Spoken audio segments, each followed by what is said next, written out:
गीता अध्याय 15 के श्लोक 16-17 में 3 प्रभु बताए हैं। ये 3 प्रभु कौन हैं? किस प्रभु की शरण में जाने के पश्चात जन्म और मरण समाप्त हो सकता है? 3 प्रभुओं में सबसे उत्तम परमात्मा कौन है? कैसा है? उसका क्या नाम है? इन सभी गूढ़ रहस्यों को जानने के लिए अवश्य सुनिए जगत गुरु तत्वदर्शी संत रामपाल जी महाराज के अमृत वचन। तो कहने का भाव ये है पुण्यात्माओं, हम और मर जाओ सारे पर आप जीवित रहे बस ठीक से। और वो भी तो यही सोच रहे थे, ठीक है फलाना मर गया कोई बात नहीं, उसको ये हो गया था वो हो गया था अटकलबाजी सी, और चलो। तो पुण्यात्माओं परमात्मा यहाँ याद दिलाना चाहते हैं, जिस लोक में तुम रह रही हो लोक ठीक नहीं है। अभी तक आपके पास कोई विकल्प नहीं था, आपको पता भी नहीं था कि इसका कोई समाधान भी है। अब तो कति कंप्लीट कोर्स है और पूरा समाधान है और बहुत ही आसान है। ये सबसे आसान काम था और सबसे जटिल बना दिया नज्ञानी संतों, महंतों, आचार्यों और शंकराचार्यों, काजी और मुल्लाओं ने, सबके धर्म गुरुओं ने, तत्व ज्ञान से अपरिचित होने के कारण। कोई हट कर रहा है एक पैर पे खड़ा होकर, कोई दो वैसे खड़ा होकर के, कोई किसी प्रकार कोई कुछ नाम जाप कर रहा है, कोई किसी प्रकार की क्रिया करके अपना मोक्ष मानता है। ये सबसे आसान काम है मोक्ष का, लेकिन हमें मार्ग मिले, सही दिशा ठीक मिल जाए। और अब दिशा ठीक मिल गई। जिस भी महापुरुष को परमात्मा प्राप्ति हुई है उस परमात्मा ने ही आकर उसको यथार्थ ज्ञान दिया उनको। उनमें से कौन कौन है? आदरणीय धर्मदास साहिब जी, आदरणीय मुलुकदास साहिब जी, आदरणीय नानक देव साहिब जी, आदरणीय दादू दास साहिब जी, आदरणीय गरीबदास साहिब जी, गांव छुड़ानी जिला झज्जर वाले, आदरणीय गीसा दास जी साहिब जी, गांव खेखड़ा जिला मेरठ उत्तर प्रदेश वाले। ये महापुरुष हैं जिनको भगवान स्वयं आकर मिले और उस स्थान पर ले गए जहां वो सुख इस जीव को हो सकता है। और वहां अन्य जो प्राणी हैं, पहले के भक्त हैं, वहां वो कितने सुखी हैं। वहां कभी वृद्धावस्था नहीं होती, कभी मरते नहीं, किसी चीज का अभाव नहीं, ऐसा सुंदर शरीर है उनका, उसमें कोई रोग नहीं। तो वो परमात्मा ने अपने गवाह बनाकर वापस छोड़े। इनके अतिरिक्त और किसी को भगवान नहीं मिला, जिस कारण से उनका विधान, उनके सिद्धांत, उनके अनुभव की जो वाणी है वो इन संतों से नहीं मेल खाती। तो इससे सिद्ध है कि इनके अतिरिक्त अन्य किसी को भगवान नहीं मिला। नहीं तो निराकार बताते परमात्मा को, किसी से पूछ लो सब निराकार बताते। और जो साकार बताते हैं कि संसार साकार है, भगवान ही है, या मनुष्य जो उनके गुरु हैं अपने पति गुरु ही परमात्मा है, यही साकार है और वैसे निराकार है। तो ये उवा बाई का ज्ञान तब तक बोलता है इंसान जब तक उसको यथार्थ मार्ग और यथार्थ ज्ञान और सही अनुभव नहीं होता। तो उन महापुरुषों ने कैसे भक्ति की, कौन से मंत्र की? आदरणीय धर्मदास साहिब जी एक व्यापारी थे और बाल बच्चेदार गृहस्थी थे। भक्ति करी, साधारण सा मंत्र है, सिंपल वे से इसकी साधना करनी है, बिल्कुल साधारण सी भक्ति है। चलते फिरते, उठते बैठते, काम करते करते, जब भी पहले मानसिक कार्य नहीं होते थे। आजकल तो जैसे कार्यालयों में काम करते हैं, मानसिक कार्य ज्यादा बढ़ा दिए काल ने। शारीरिक कार्य होते थे, कोई भी था, कपड़ा बुनता था, कोई जूते बनाता था, और कोई हल जोतता था, कोई मजदूरी करता था। तो ये सब शारीरिक कार्य ज्यादा होते हैं। तो उसमें चलते फिरते, उठते बैठते उस परमात्मा का नाम का सिमरण करना है बस। नाम उठत नाम बैठत नाम सोवत जागबे, नाम खाते नाम पीते नाम सेती लागबे। और किसी भी सदग्रंथ ने उठाकर देख ले, जो सदग्रंथ है उन्होंने यही समर्थन दिया है कि परमात्मा का नाम काम करते करते अपना कर्म योगी बनकर भक्ति करे। और काम छोड़ कर बैठ गया तो तेरा निर्वाह कैसे होगा, गीता में यहां तक कहा है। तो अब वो मार्ग आपको मिल गया है, इसको स्वीकार करो और कल्याण करा लो, बहुत आसानी से बनेगी बात। अब क्या बताते हैं परमात्मा के साथी हमारे चले गए, हम भी चालन हार, कोई कागज में बाकी रह रही, तात लगी है वार। पतझड़ आवत देख कर बन रोवे मनमाही, ये ऊंची टहनी पात थे अब पीले हो जाई। पात झड़नता ये कहे सुन भई तरवर राय, अब के बिछुड़े नहीं मिले ना जाने कहां गिरेंगे जाए। तरवर कहता पात से सुनो पात एक बात, यहां की यह रीति है एक आवत एक जात। परमेश्वर कबीर जी ने अपनी प्यारी आत्माओं को तत्व ज्ञान समझाने के लिए भिन्न भिन्न प्रकार के फार्मूले अप्लाई किए हैं कि ना जाने किसके कौन सी बात चुभ जा और जीवन बदल जाए उसका। अब जैसे कुएं में बाल्टी गिर जाती है, गांव में तकरीबन कुएं अब भी विद्यमान है, पहले सभी जगह कुएं ही हुआ करते थे, ये हैंडपंप वगैरह यंत्र नहीं थे और पानी बहुत गहरे हुआ करते थे, 100 फुट नीचे जल प्राप्त होता था जमीन में। उसकी निकालने के लिए एक पात्र बाल्टी होती थी और एक लंबा रस्सा बांध कर उस कुएं में डालते थे, फिर उसको खींचते थे, 2-3 लग के 100 फुट तो खींच के ले जाना पड़ता था, तब जल प्राप्त होता था। और कभी वो रस्सी टूट कर बाल्टी कुएं में गिर जाती थी, उसको निकालने के लिए क्या फार्मूले अपना रखे थे कि 15, 16, 20 हुक इकट्ठे बांध कर उल्टे सुलटे नो करके ऐसे करके उनको रस्सी से बांधकर गुच्छा सा बनाकर और कुएं में डाला जाता था और ऐसे घुमाते थे तो वो बाल्टी एक हुक में उलझ के और बाहर उलझ जाती थी, उसको बाहर खींच लेती। वैसे तो एक हुक भी पर्याप्त था उसको निकालने के लिए, लेकिन ज्यादा इसलिए डाले जाते हैं कि एक तो इधर उधर घूम जावे, ना लगे उसके कितने फटना हुआ उड़ जाए नहीं, और 20-22 ऐसे डाल दिए कोई से मत उड़ जाएगी वह तो पुण्यात्माओं उलझीर वो बाहर आई। तो यहां हम काल के कुएं में पड़े हैं। परमात्मा ने इतना ज्ञान बोला है, ऐसे वचन बोले हैं, ना जाने किस आत्मा को और कौन सा वचन खटक गया उसी से उद्धार हो गया, उलझ गया उसमें, वो उलझ गया तो निकल गया। तो क्या बताते हैं, जब पतझड़ आते हैं, बसंत ऋतु प्रारंभ होती है, कहते हैं सभी वृक्षों के पत्ते पीले हो होकर गिर जाते हैं। तो उस समय ये का वर्णन बताते हैं, हमारे ऊपर लागू करके बताते हैं कि जैसे बालक है छोटा सा, युवा हुआ, फिर वृद्ध हो गया, सफेद बाल हो गए, तो सफेद बाल हो गए तो इन्हों सोच ले भी टिकट कटने वाली है, कदे कट जाए, ये पहचान है, और हम फिर भी परवाह नहीं करते।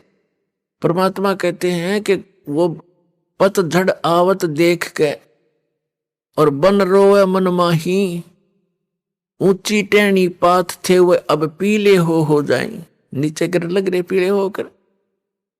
तो फिर क्या बताते हैं, पात जड़नता ये कहे सुन भई तरवर राय, अब के बिछुड़े नहीं मिले ना जाने कहां गिरेंगे जाए।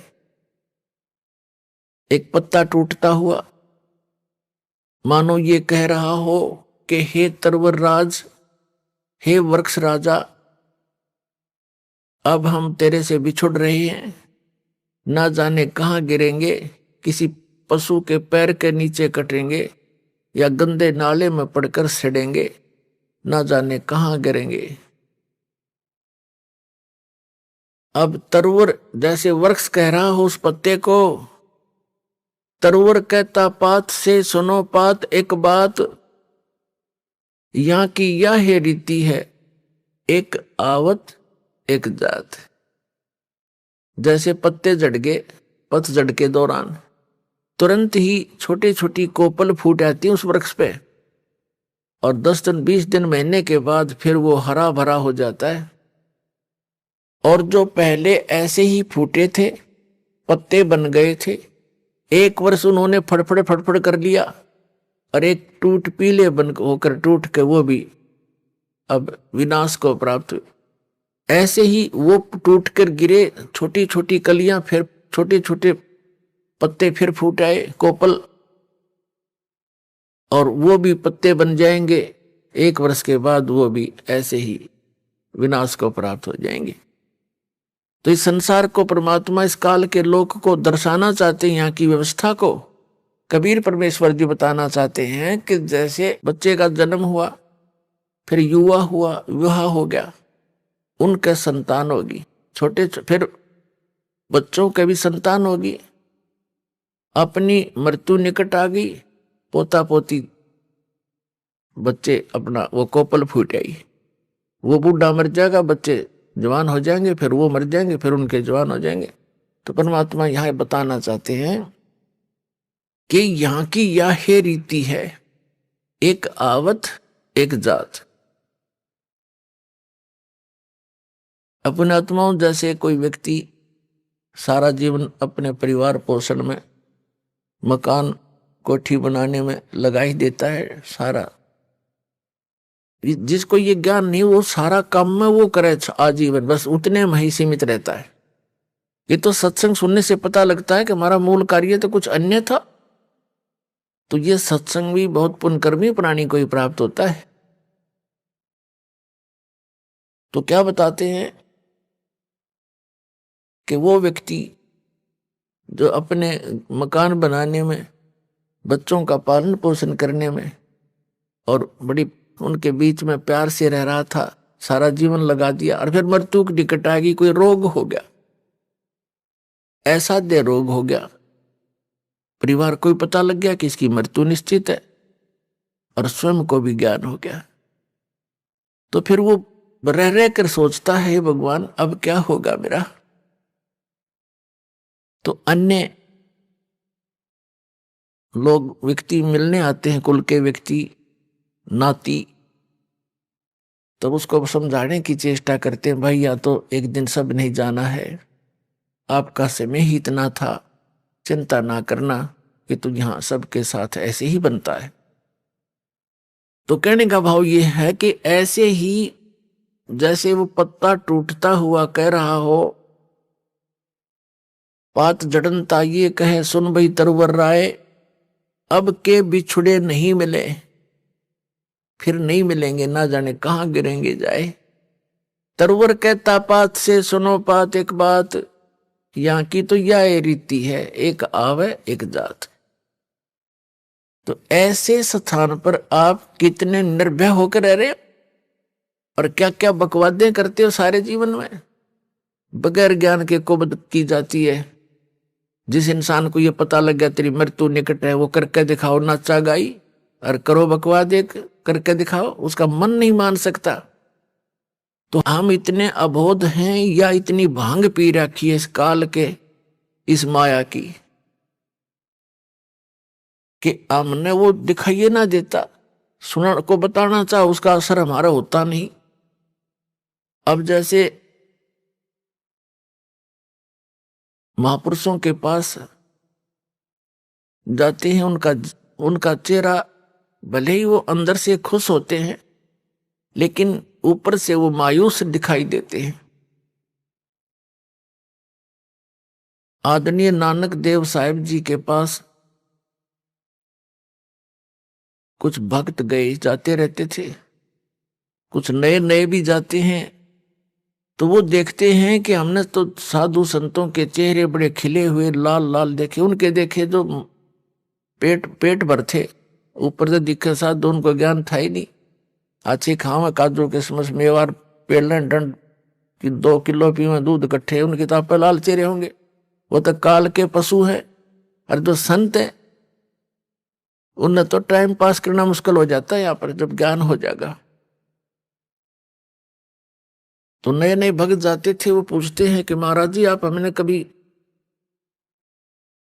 खुश नजर नहीं आए, आप ऐसे रहते हो जैसे आपका कोई चीज गुम होगी हो, मायूस रहते हैं।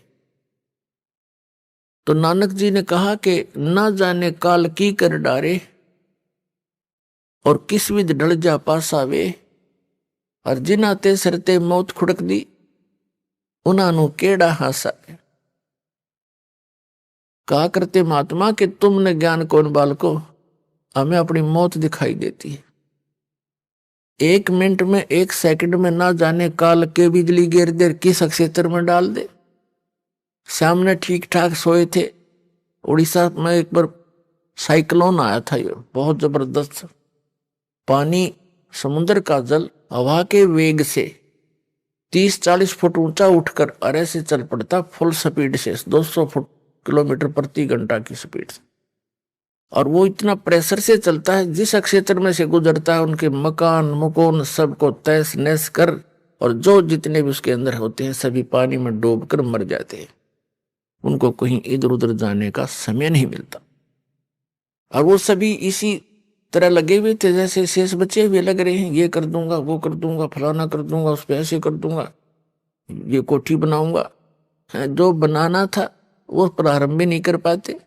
ये करना था जो भक्ति करो, परमात्मा ने याद रखो, और समर्थ की शरण में आने से ये आपदाएं भी टला करती हैं। तो क्या बताते हैं, ना जाने काल की कर डारे किस विध ढल जा पासावे, और जिन आते सरते मौत खुड़क दी उन्होंने केड़ा हासावे। हमने तो भाई अपनी मौत दिखाई देती है, और ना जाने यहाँ क्या बिजली गिर जा, और इसलिए सावधानी बरत रहे। और वहां जाने की चिंता है कोई गलती ना हो जाए और फिर काल के जाल में फंसे रह जाए। फिर उन्होंने पूछा कि भक्तों ने पूछा क्या आप सदा ऐसे रहते हो, क्या आपको कभी खुशी नहीं होती? संतों की जो खुशी है वो आत्मिक होती है, ऊपर लोग दिखावा नहीं होता। नानक साहब जी कहते हैं, साध मिले साढ़े साधी होंदी और विछड़ जाए दिलगिरी वे, अख दे नानक सुनो जहां ना मुश्किल हाल फकीरी वे। जब मुझे मेरे भक्त मेरे साध संगत आती है, सत्संग होता है, तो मेरी खुशी का ठिकाना नहीं होता, लेकिन वो दांदरे काट कर नहीं, अंदर से खुशी होती है। साध मिले साढ़े साधी होंदी और विछड़ जाए दिलगिरी वे, और जब ये चले जाते हैं भक्त तब मुझे दिलगिरी होती है और चिंता सताने लग जाती है। किस चीज की? कि इनको मुश्किल से मैंने लाइन पर लाया है, विकारों से रहित किया है, उस परमात्मा को सतलोक में जाकर के देखा है, उससे प्राप्त ज्ञान के आधार से मैं इनको ज्ञान दे रहा हूं। क्योंकि आदरणीय नानक देव साहिब जी पहले हिंदू धर्म में जन्मे थे, श्री राम कृष्ण के कट्टर पुजारी थे, और ब्रजलाल पांडे के पास वो गीता पढ़ा करते थे, उनसे दीक्षा ले रखी थी। जब परमात्मा आए उनको सतलोक लेकर गए, सचखंड बेई नदी से एक साधु रूप में आए थे, जिंदा महात्मा के रूप में, परम अक्षर पुरुष सतपुरुष, और उनको साथ लेकर सतलोक गए सचखंड, फिर वापस छोड़ा था। 3 दिन तक वो अचेत कहीं गुप्त रखे थे, उनका शरीर आत्मा को लेकर गए थे। तो उन्होंने आकर जो भी उस मालिक से वार्ता हुई, जो भी उनका आदेश था कि ऐसे ऐसे इन पुण्यात्माओं को आप भक्ति मार्ग पर लाओ, मेरा ज्ञान बताओ, और इनको केवल इतना ही अभी स्टार्ट करना, जैसे पहली कक्षा के बालक को वो ABCD ही सिखाई जाती है, ए आ ईड़ा उड़ा ये सिखाए जाते हैं, इसे आगे वो ग्रहण भी नहीं कर सकता। तो उस समय भगत समाज की ये स्थिति थी कि एकदम एक समाज से हटकर अलग से कोई क्रिया करना कोई बालकों का खेल नहीं होता। पूरा हिंदू समाज विरोधी बन गया। वो पांडे भी विरोधी हो गए, खुद पिता भी कालू राम मेहता जी भी विरोधी हो गए उन नकली गुरुओं के बहकाने सिखाने से कि ये तो ब्रह्मा विष्णु महेश को भी नहीं मानता, ये तो शंकर जी की पूजा भी नहीं मानता, ये तो इसे ऊपर भगवान बताता है। नास्तिक पैदा हो गया।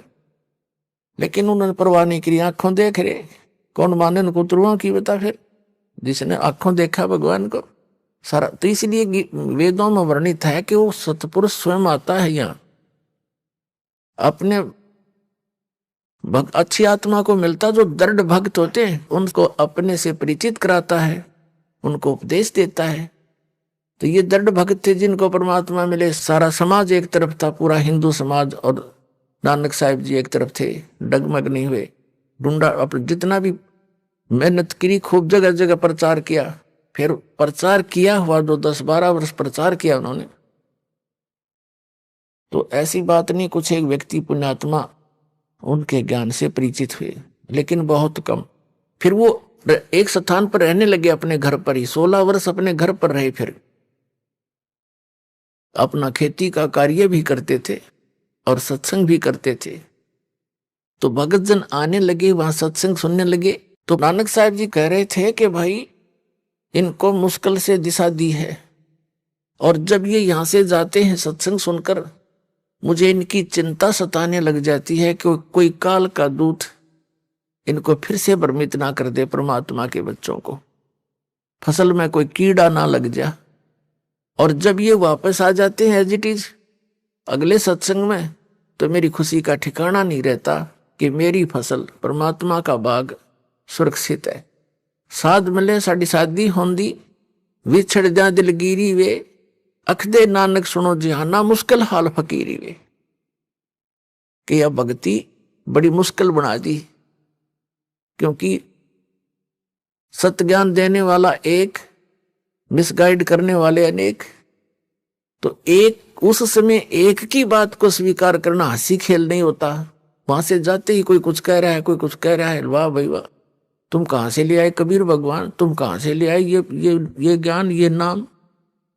तो इसलिए रह रहकर सत्संग में आने से दृढ़ हो जाते हैं, प्रमाणों से परिचित हो जाते हैं, तो फिर वो भक्त सॉलिड हो जाते हैं, डगमग नहीं होते। तो इसलिए भय नहीं मानते अन्यों को मरते हुए देखकर भी, क्योंकि हमें तत्व ज्ञान नहीं, हम बालक जैसे हैं। 10 बच्चे हों छोटे छोटे और खेल रहे हो, साथ में गड्ढा हो, 10 के 10 गिर जाएंगे उसमें। एक गिर गया, दूसरा भी खेलता खेलता, तीसरा भी, क्योंकि उनको पता है नहीं ये मर रहे हैं, तू बच जा। उनकी इतनी बुद्धि काम करती ही नहीं। तो आज जब तक आपको ये तत्व ज्ञान नहीं होगा, आप उस स्थिति के बच्चे हैं। अब इस ज्ञान से आपकी बुद्धि विकसित होगी, फिर डर लगेगा, डर लगेगा तो उसका समाधान भी होगा। तो इसी प्रकार परमात्मा हमें ये ज्ञान कराना चाहते थे कि तुम इस झूठे सुख को सुख कहे, ये मान रहा बनमोद, ये सकल चबीना काल का, कुछ मुख में कुछ गोद। इस झूठे सुख को सुख मान बैठे तुमने सुख का तो आभास भी नहीं है। चाहे सारी पृथ्वी का प्रधानमंत्री बन जाए, सारी पृथ्वी का राष्ट्रपति राजा बन जाए, और उसको भी सुख नहीं हो सकता। सुख है ही नहीं यहाँ पर। हमने देख लिया उसको, राजा है, मंत्री है, मुख्यमंत्री है, झंडी वाली कार है, और बड़ी शोभा है इस व्यक्ति की। उसके अंदर जाकर देखो 36 टेंशन लिए फिरता है सारा दिन। सुख है उसको? यहाँ सुख है ही नहीं। सुख होगा कैसे? नमक के बोरे में और बूरा का, खांड का, चीनी का टेस्ट कोई खोज रहा है तो खोजता रहे, उसमें है ही नहीं वो टेस्ट। तो सतलोक तो बूरा का बोरा समझ लो, और ये काल का लोक मिलता जुलता उसी के उस वैसा ही है, डुप्लीकेट कॉपी कर रखी है। जैसे एक नमक हो कूटा हुआ, हर एक में बूरा भर रखी हो, बर्तन में कटोरे में एक जैसी लगे हैं, पर टेस्ट से पता लगेगा बूरा कौन सी और नमक कौन सा है। तो ये ऐसा है, ये तो नमक है, हम इसको बुरा मान रहे हैं। कहते हैं बुरा जान चाटत है रेही। यहां के जितने भी सुख हैं स्वर्ग महास्वर्ग तक के, ये तो रेही चाटना है। रेही माने जैसे जिस जमीन के ऊपर सफेद सफेद फफूंदी सी हो जाती है उसको रेही बोलते हैं हमारी देसी लैंग्वेज में। तो उसका टेस्ट जीभ पर के देखो, नमक से ही बुरा। तो परमात्मा कहते हैं और बुरा चख के देखो, फिर बुरा जान चाटत है रेही।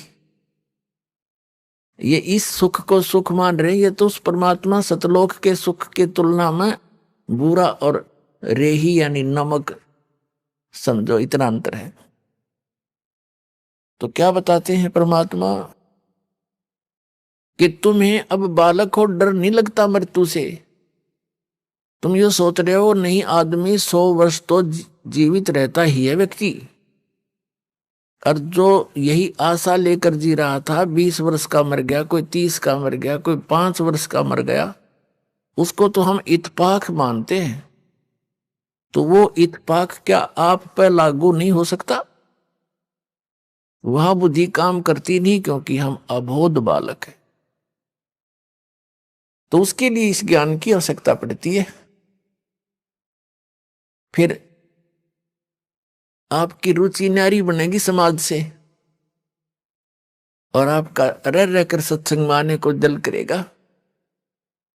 जब आपकी रुचि संसारिक बकवादों से हटकर बीड़ी शराब मांस तमाकू नाचा गाना बेमतलब की चोरी हेरा फेरी जारी और रिश्वतखोरी, इनसे हटकर आप सही लाइन पर आओगे तो अन्य व्यक्तियों को फिर अच्छे से नहीं लगोगे, न्यों कहेंगे मूर्ख हो गया। तो जब कोई विभाग में कार्यरत व्यक्ति है और वो अपनी बुराई छोड़ देता है, रिश्वत लेना भी त्याग देता है, तो अन्य उसके साथी जो पहले जिस रंग में वो रंगा हुआ था उसी में वो तो अभी है, वो मजाक बनाते हैं, बुद्धि भ्रष्ट होगी इसकी, ये रिश्वत भी ना लेता, शराब भी छोड़ दी, बीड़ी भी ना पीता, तीसरे दिन सत्संग में जा है, मूर्ख है। तो परमात्मा कहते हैं जो भगवान के ज्ञान से अपरिचित हैं उनको तो हम मूर्ख दिखे, और हम न वह कति मूर्ख दिखे। वो किस आशा को लेकर जी रहे हैं? बिन उपदेश अचंभ है क्यों जीवत है प्राण, और भक्ति बिना कहाँ ठोर है ये नर नाही पाषाण। भक्तों की दृष्टिकोण तो ये बन जाता है कि बिन उपदेश अचंभ है, जो जिन्होंने नाम नहीं ले रखा, ज्ञान नहीं सुन रखा, अचंभ है, आश्चर्य है वो क्यों जीवित हैं, किस लिए जी रहे हैं, वो क्या आशा लिए बैठे हैं। और भक्ति बिना कहाँ ठोर है ये नर नहीं, ये तो पत्थर है। अब फिर क्या बताते हैं कि संत भक्त जब इस बात से परिचित हो जाते हैं, परमात्मा के ज्ञान पर दृढ़ हो जाते हैं, वो संसार की दृष्टि में मूर्ख दिखाई देते हैं। उनके विषय में परमेश्वर क्या बताते हैं? अकल अलूने दीखते ये सर्व अकल के मूल, सदा रटे हरि नाम को ये झूले अनहद झूल।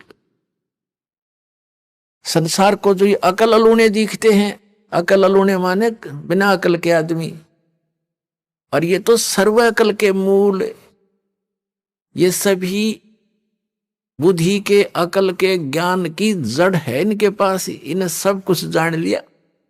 और लोग इसने अकल अलूने के हैं, बिना अकल के सत्संग में जाते हैं, पैसा बर्बाद करते हैं, काम छोड़ देते हैं, हर दो सारा दिन वही घर पे रहते हैं, सारा कुछ सारा जीवन उसी पर लगा देते हैं। एक झटका लगते ही 50,000 की हानि हो जाती है, कोई भैंस मर जाती है, फसल नष्ट हो जाती है, कोई बच्चा बीमार हो जाता है, वो गया सारा कमा कमाया। और हम परमात्मा की शरण में आएंगे, ये घटनाएं बचेंगी हमारी, तो हमें तो लाभ हो यार, परमात्मा मिलेगा वो अलग से लाभ हमारे को। तो कहने का भाव ये है कि वो वहां पर रहते हैं, अर्थों भी हानि हो जाती है, और परमात्मा की शरण में जो आते हैं, सच्चे दिल से चलते हैं, उनके वारे न्यारे होया करें। जब भक्ताएं कहानी होगी तो फिर भक्ति कौन करेगा? जरूरत नहीं फिर भक्ति की, आगे खड़ा पाओगा परमात्मा। बहुत से ऐसे प्रमाण हैं, लेकिन हम उनको थोड़ा सा अवॉइड ही कर लेते हैं कि ऐसा तो वैसे भी हो गया होगा, ऐसा हो गया होगा। एक भक्त बता रहा था जी, उधर से तो सत्संग का समय आ गया और खेत में सिंचाई भी करनी अनिवार्य थी। तो मैंने सोचा चल देखी जागी, बच्चों को कहा अभी देख लियो, टाइम मिले तो तुम अपना काम संभाल लेना। मैं यहां सत्संग में आ गया, और जिस दिन मैं सत्संग में आया उसी दिन नहर से पानी लगाना था, वह नहर बंद होगी किसी कारण से, कितब ब्रीच होगी उसमें, जिस कारण से वह बंद होगी, कुछ भी कारण बना। तो चिंता तो यहां आया था, चिंता तो सता रही थी कि पानी वार गया, उसका जमीन फसल खराब होगी, कोई बात नहीं, परमात्मा और देगा कि तय कहे। क्योंकि ज्ञान यहाँ आने से बहुत सांत्वना मिलती है इस आत्मा को जो सदा भटकती रहती है। सत्संग सुनकर 2-3 दिन वो गया, फिर वापस पता चला कि उस दिन नहर नहीं आई, पानी ही नहीं था। और 4 दिन के बाद फिर आ गई, और उसी के वार में आ गई, वो फिर पड़ गया 4 दिन के बाद। तो ये चाहे इत्तेफाक हो, पर उसका दृढ़ पक्का विश्वास हो गया कि सचमुच भगवान जो चाहे सो कर दे। तो इस तरह की घटना हमारा गेल घटा करेंगी, क्योंकि भगवान ऐसा ही काम करता है। अपने जन के लिए कहते सोशल सिद्धर मैं करूं अपने जन के काज, एक मेरे ऊपर विश्वास तो करके देखो।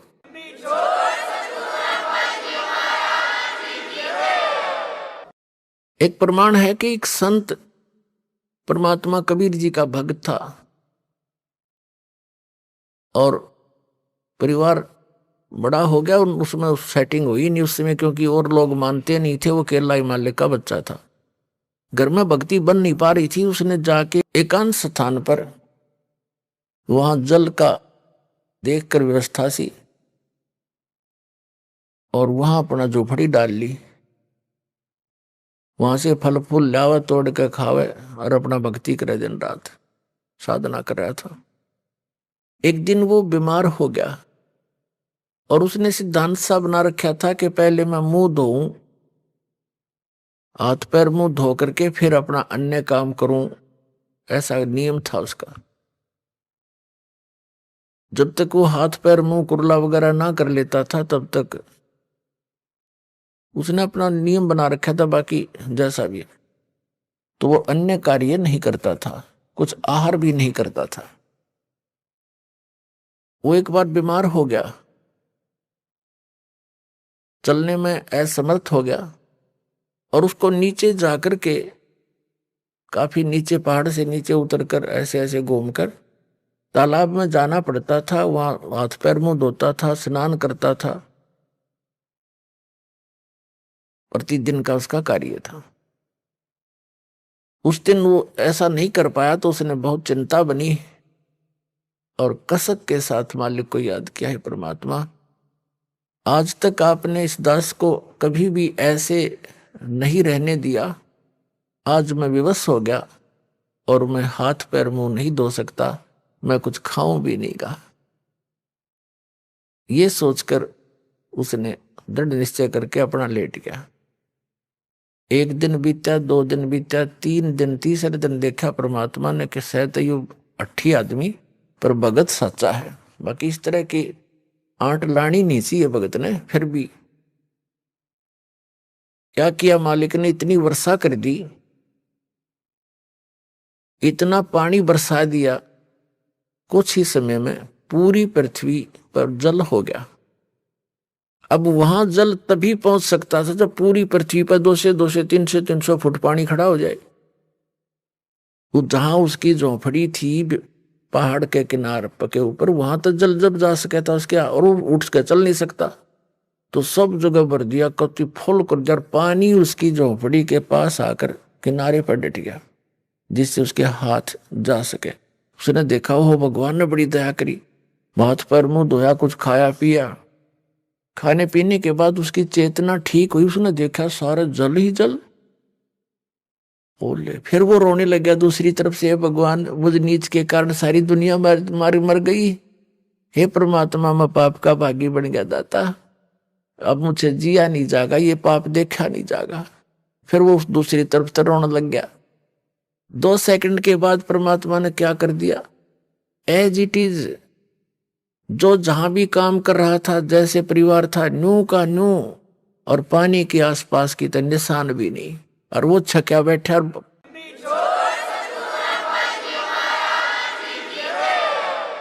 किसी को आभास भी नहीं होने दिया, और उसका पेट भर दिया। तब आकाशवाणी करी के भक्त, दारी मेरे संत की मोह से मिले ना अंश, और भला बुरा बाँचे नहीं। ये बकवाद इस तरह की 8 अडांस लावा नहीं, सोई हमारा वंश। अब उसके माध्यम से अन्य को भी शिक्षा दी परमात्मा ने कि ठीक है, जो मेरा भक्त धारणा कर लेगा उसके लिए मैं कुछ भी कर सकता हूं, पर थोड़ा बहुत सोच समझ कर डिसीजन लेना चाहिए तुम्हें। तो क्या बताते हैं आदरणीय गरीबदास साहिब जी अपने कबीर परमात्मा के विषय में बताते हैं कि मौला थल से जल करे और जल से थल कर देत, और साहेब तेरी साहेबी अब श्याम कहूं सवेत। क्या बताते हैं कि वो मौला कबीर परमात्मा पूरी पृथ्वी पर 1 सेकंड में जल भर दे, और दूसरी सेकंड में वैसा ही कर दे, उसी तरह जैसे जो जहां बैठा था एज इट इज पूरा समस्त परिवार सारा काम नो का नो कर सकता है। वो परमात्मा इतना समर्थ है। फिर कहते हैं कि हे साहेब तेरी साहेबी, हे परमात्मा आपकी लीला को अब श्याम कहूं सवेत। श्याम तेनो का अगर काला काला धन यानी काला आदमी है यो भाई निकम्मा, और सवेत ने कहा साफ आत्मा का आदमी है। ते अब कहते हैं तुझे मैं बुरा कहूं कि अच्छा कहूं।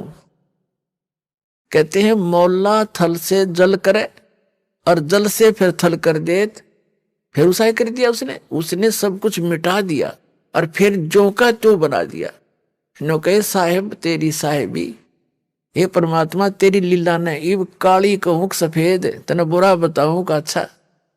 यानी ये परमात्मा वो समर्थ है कि तू गलत कर ही नहीं सकता। अगर तेरे पर कोई निश्चय करके रहता है तो 100 आपत्तियां आती दिखेंगी, ऐसे फेंक देगा ठाक है कि तो खोजी नहीं मिलेगी।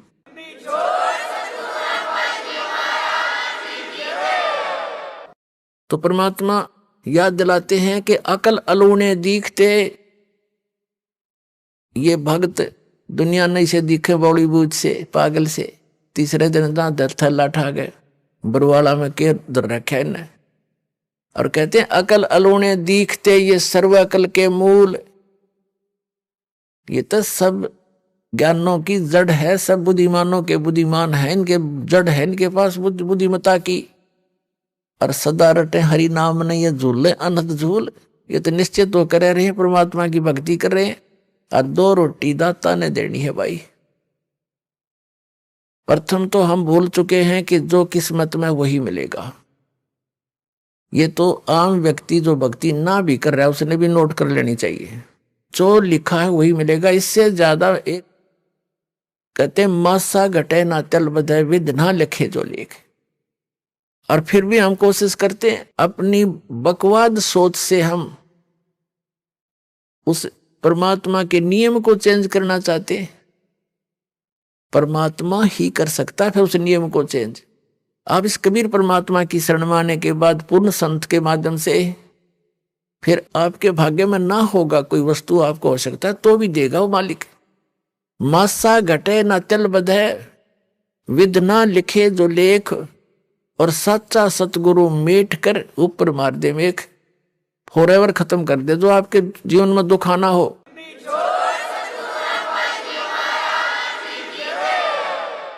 पूरा संत पूरा सतगुरु कबीर परमात्मा का बच्चा उसका पुजारी वो कर सकता है काम।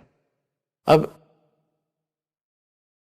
कहते हैं मासा घटे ना तल बधे विध ना लिखे जो लेख, और सच्चा सतगुरु मेट के ऊपर मार दे मेघ।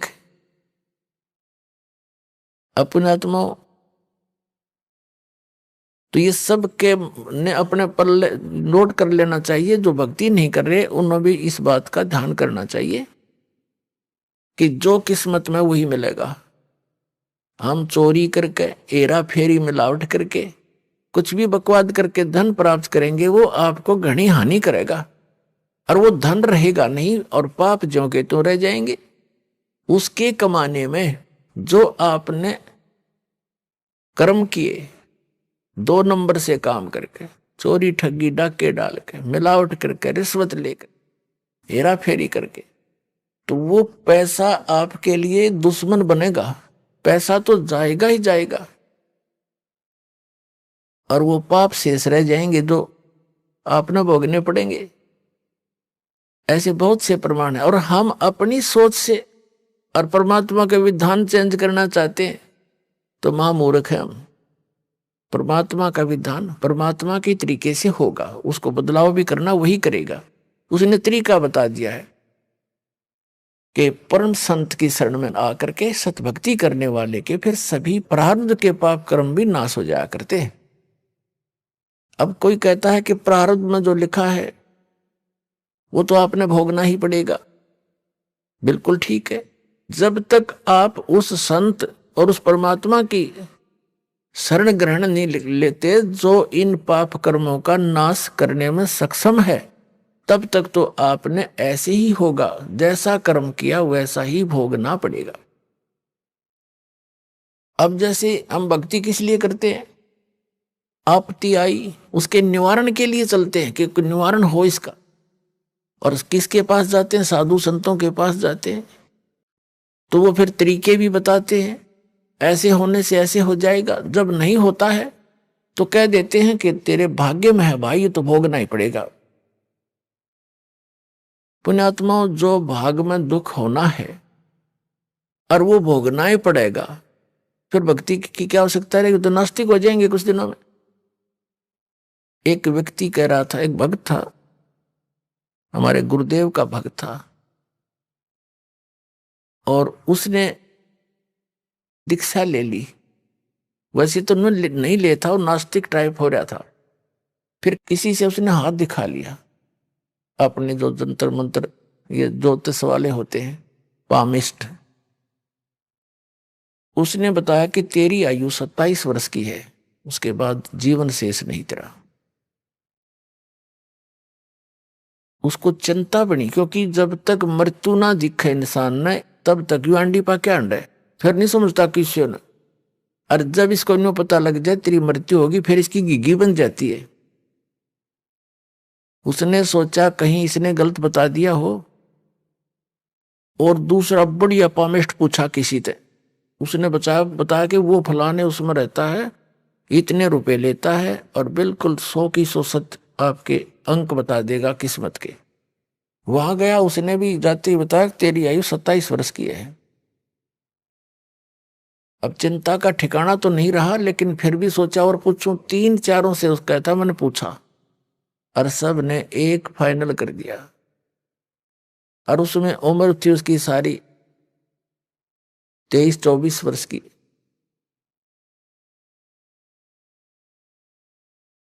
तो उसने चिंता खाने लगी, घर वालों को बतावा नहीं।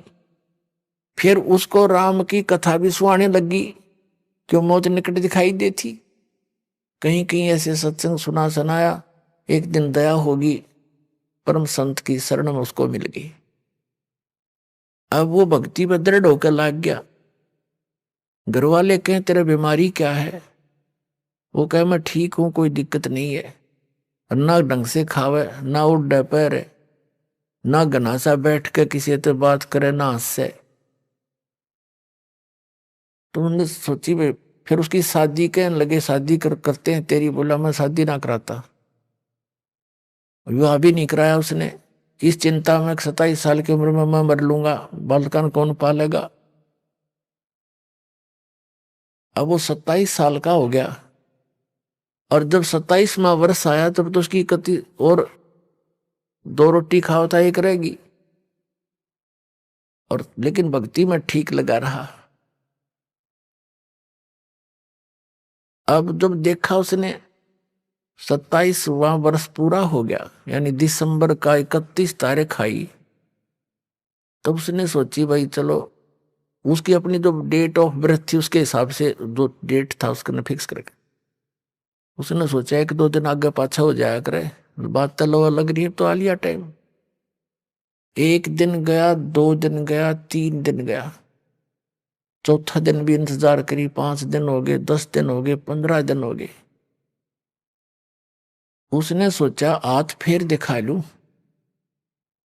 वो फिर गया उन पामिस्टों के पास जो सबसे बढ़िया वाला था। उसने नो ना बताई कि आपने पहले नो बता रखी थी, कभी फिर वाई बता दे। उसने जाकर देखा, जी मेरी कितनी उम्र है? उसने बताया भाई तेरी उम्र तो 70 साल की है।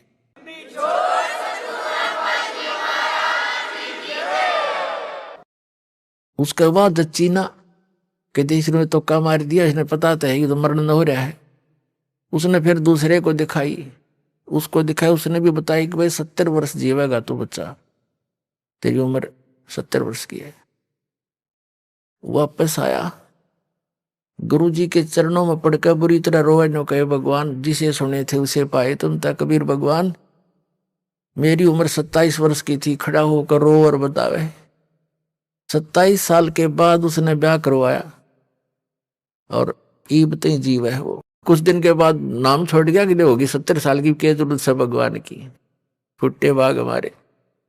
तो पुण्यात्माओं, परमात्मा कहते हैं दुख में सुमन सब करें, सुख में करे ना कोई, और जय सुख में सुमन करे दुख काहे को होए। अब सुख हो गया तो वो भगवान छोड़ गया। तो ऐसे भी निकम्मे हैं हम इन दुखों के योग्य हैं, लेकिन समर्थ ही होता है। उसने अपनी समर्थता दिखा दी जो वेद बताते हैं।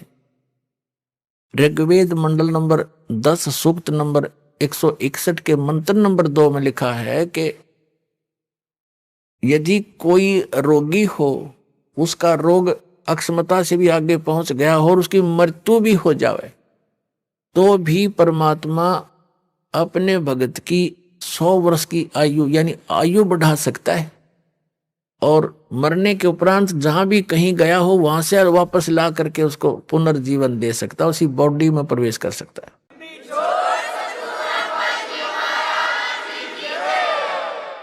तो वो परमात्मा ये कबीर जी हैं। तो कहते मासा घटे न तिल बधे, विद ना लिखे जो लेख, और सच्चा सतगुरु मेट कर ऊपर मारे मेख। अब मेख मार दी उसकी, परमात्मा ने बढ़ाकर उसकी खत्म कर दिया कि नहीं मरेगा। और ये है समर्थ की शक्ति। लेकिन हम सत्संग के अभाव से फिर विचलित हो जाते हैं। उसने अपना फिर जीवन नाश कर लिया मूर्ख ने। वो फिर हमारे गांव में ब्याह गया था, 27 साल का हो रहा था, और हमने उसका खूब याद है ये बातें। तो पुण्यात्माओं, आपका सौभाग्य, आपने ये वचन भी सुनने को मिल रहे हैं। ना काल तो आपके कान के छींट भी ना लगने दे इस ज्ञान की। कोई कितना फंसा रखा है, कोई कितना उलझा रखा है, कोई वैष्णो देवी पर जहाँ बेचारे इतने पहाड़ों पर चढ़ जाते हैं, कोई सालासर जा रहा है, कोई बालाजी जा रहा है, कोई मंदिर मस्जिद गुरुद्वारों में ही अपना भक्ति का आधार बनाकर जा रहा है। ये सब काल के द्वारा भ्रमित कर दिए। अब ये ज्ञान शुरू किया परमात्मा ने, और जो यहाँ आएगा उसका कल्याण अवश्य होगा, और उसके ये सुख अवश्य मिलेंगे उनको।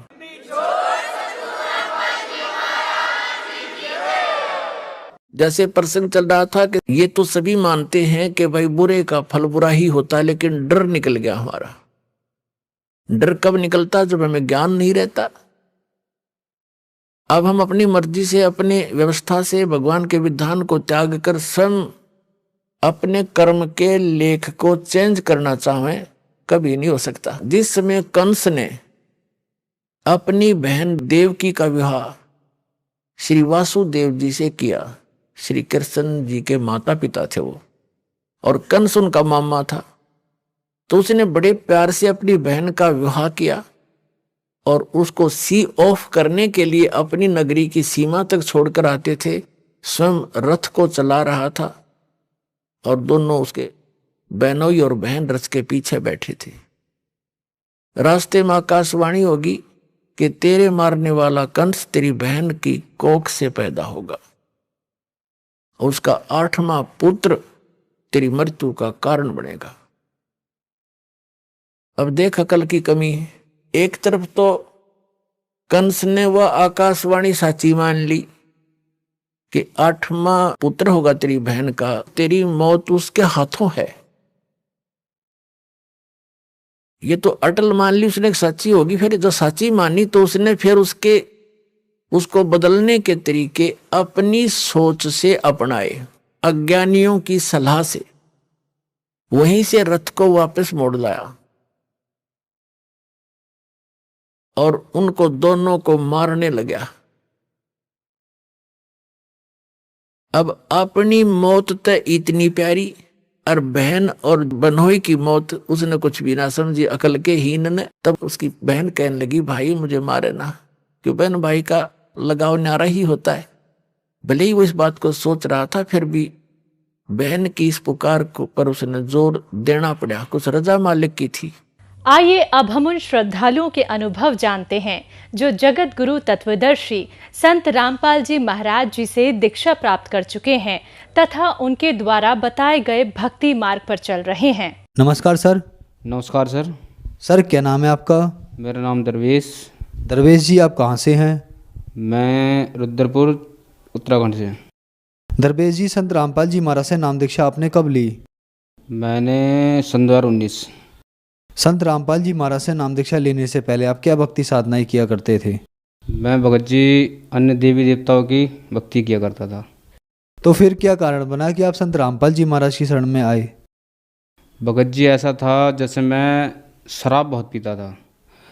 मैं जब सुबह उठता था, सुबह से लेके शाम तक जब तक मैं सो नहीं जाता था, भगत जी मैं बहुत शराब पीता था, जिस वजह से मेरे घर वाले मुझसे बहुत परेशान रहते थे, मेरी माता जी मुझसे बहुत परेशान रहती थी। और भी जैसे मोहल्ले में लड़ाई झगड़ा बहुत करता था मैं शराब पी के, गाली गलौज वगैरह, इस वजह से मुझसे बहुत परेशान रहते थे।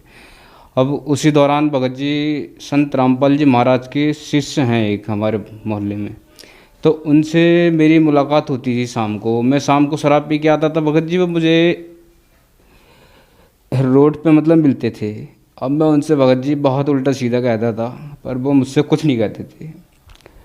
अब एक दिन मैं रोज़ का मेरा यही था, मैं रोज़ उनसे कहता था, वो रोज़ मुझसे कुछ नहीं कहते थे, शांत रहते थे। अब मैंने फिर बहुत उल्टा सीधा उनसे कहा, वो शांत रहे, कुछ नहीं बोले मुझसे। मैं घर जाके सो गया भगत जी। अब मेरे को रात को नींद ना रहे, मैं सोच रहा मैंने क्या कह दिया, ये जो भगत जी मुझसे कुछ बोले ही नहीं। अब मैं फिर सोचता रहा, सोचते सोचते मेरे दिमाग में आया, भगत जी मैं एक बार उनसे जाके माफ़ी मांगूं। मेरे अंदर से प्रेरणा हुई कि भगत जी से एक बार तो माफ़ी मांग लूँ। फिर मैंने माफ़ी तो नहीं मांगी, पर मैंने भगत जी से ये कहा, भगत जी आप ऐसा कैसे, मैं आपको बोलता हूँ आप कुछ बोलते ही नहीं मुझसे। भगत जी बोले कि भाई हम ये सब नहीं करते हैं, ये सब बेकार है जो आप पी रहे हो, ये शराब पूरा पी रहे हो, ये फिर परमात्मा की मतलब। भगत जी बोले कि संत रामपाल जी महाराज आए हुए हैं, इनसे दीक्षा ले लो, ये आपकी शराब पूरा सब छूट जाएगी। मैंने कहा भगत जी ये तो मुमकिन ही नहीं, क्योंकि मैं सुबह से शाम तक शराब पीता हूँ, मुझसे तो रहा नहीं जाता इसके बिना।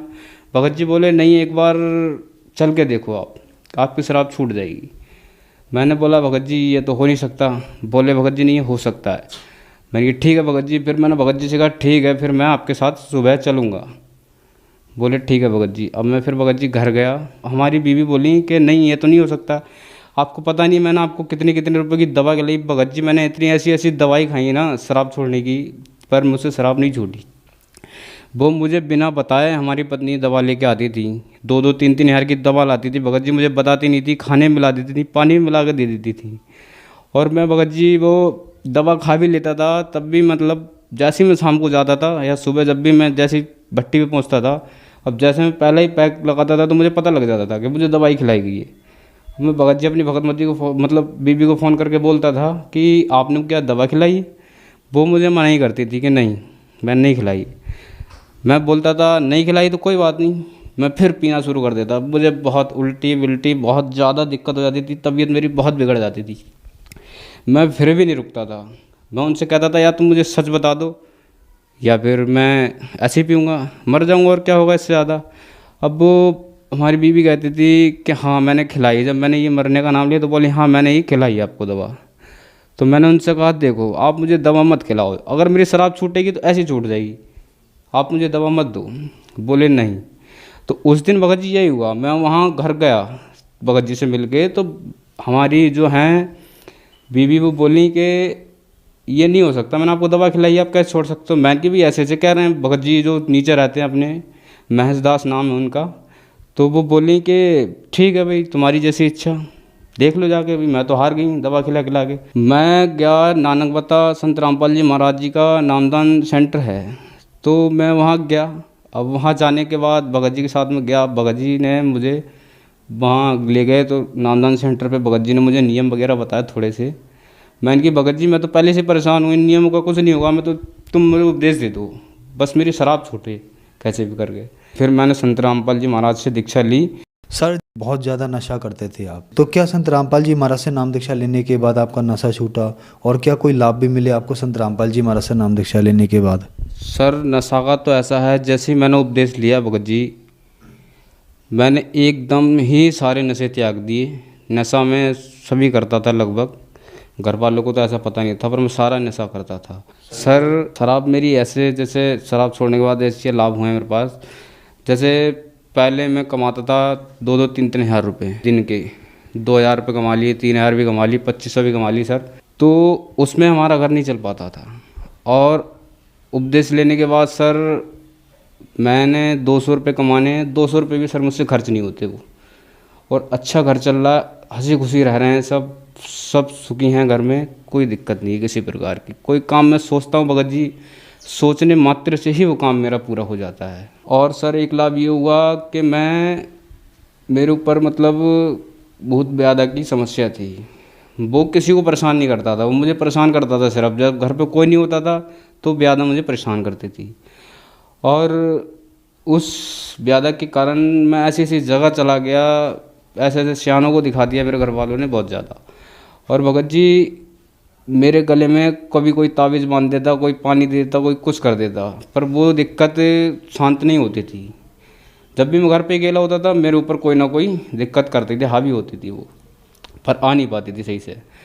तो भगत जी ये संत रामपाल जी महाराज से उपदेश लेने के कारण मेरी ये भी समस्या दूर हुई, वो सब कुछ ख़त्म हो गया, कुछ नहीं रहा, कोई ब्यादा नहीं, मैं आराम से घूमता हूँ, ऐसे ही रहता हूँ भगत जी।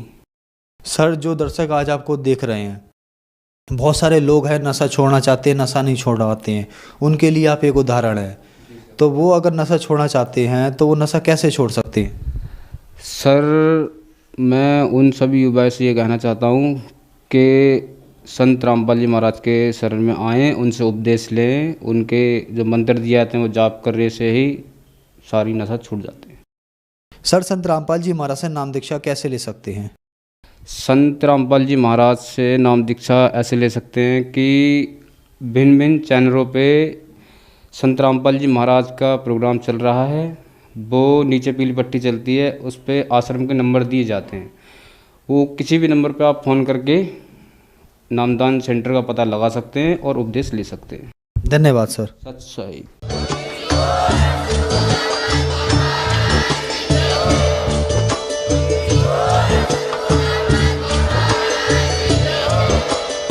आप सुन रहे थे जगत गुरु तत्वदर्शी संत रामपाल जी महाराज जी के मंगल प्रवचन। अधिक जानकारी के लिए विजिट कीजिए हमारी वेबसाइट www.jagatgururampalji.org।